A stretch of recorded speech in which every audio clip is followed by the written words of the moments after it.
Hey guys, Jake here at D-Max Store. Today we're going to show you how to see if any of your front end parts have any play. This basically applies to all your GM HD trucks from 2001 to current. So it's real simple. We're going to show you guys how to check play in the wheel bearings, the upper ball joints, the lower ball joints, the tie rods, and your idler and pitman arm. These are the usual suspects of what goes wrong with these trucks. They commonly wear out, especially when these trucks have higher mileage. A lot of these factory parts just haven't held up that great. So we're going to show you how to tell if your parts are bad and need to be replaced and upgraded. So the first step is going to be to jack up the passenger side here. So you want to get this tire where you're checking the play to be off the ground so you can move it, while leaving the other side on the ground as a stable point of contact, so that's not also going to be moving when you're kind of checking the play in these tires. All right, so now that this tire can spin freely, the first step is really going to be to listen for the wheel bearing. So your first test,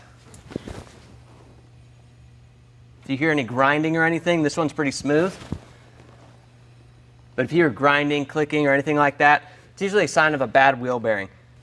All right, and after spinning your wheel bearing, you want to take it at 12 and 6 and kind of rock it back and forth and see if you can basically get that wheel bearing to wobble. Luckily, this one's nice and tight, but if you have a worn out wheel bearing, you'll be able to kind of hear a clunk and it'll move around a little bit in there. Again, that's 12 and 6 for the wheel bearing.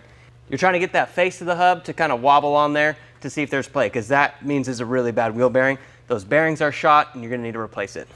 All right, so now that we've checked the wheel bearing, it's time to go ahead and check the ball joints.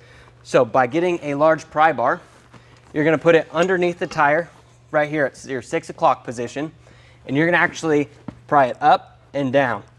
Now, this is a really good time to have a two-person setup for this, where you can have somebody prying and then somebody looking at the ball joints, because you need to see if there's any vertical play. These are supposed to move left and right and rotate, but there's not supposed to be a lot of vertical play in there. There's a small amount that is allowed from the factory, but to check your ball joints, put it under here, pry up and down. While you're prying up and down, you want to see if that knuckle is moving in those ball joints. And you can also usually feel it a little bit. You can kind of feel a little clunk in there generally. This one's pretty tight. It's got D-Max Store parts on it, so it's been super solid. Then you're going to take it at the 3 o'clock position and the 9 o'clock position and kind of go back and forth like this. Again, 2 people are really required to kind of see if there's any play in here.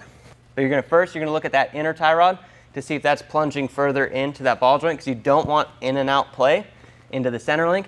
And then you're going to look at your idler arm, see if that's rocking at all, and then your pitman arm to see if that's rocking at all. And really, you want to look at the stud to the joint to see the kind of difference there, because that's going to be really the most important part that's going to show the issue. For the pitman arm, you obviously have to lift up your driver's side to check that, because it's on the steering box. So same thing, jack it up, make sure the passenger side tire's on the ground. So you grab the tire at 9 and 3 o'clock position and go back and forth.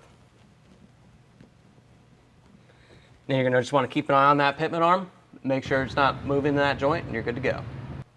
As you guys can see, it's a pretty simple process to diagnose your front end steering components. And on this truck, I outfitted it immediately with the Moog XD idler and pitman arm from D-Max Store, our D-Max Store XD tie rods, and our D-Max Store XD upper control arms, the tubular version, and also Kryptonite lower ball joints and Kryptonite wheel hubs.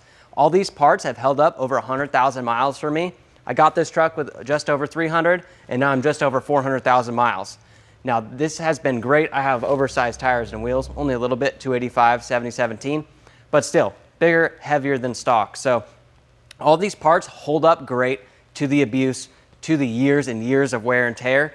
And I mean, you can see they're still good as new. There is no play in any joint on this truck. So head to dmaxstore.com and get yours today.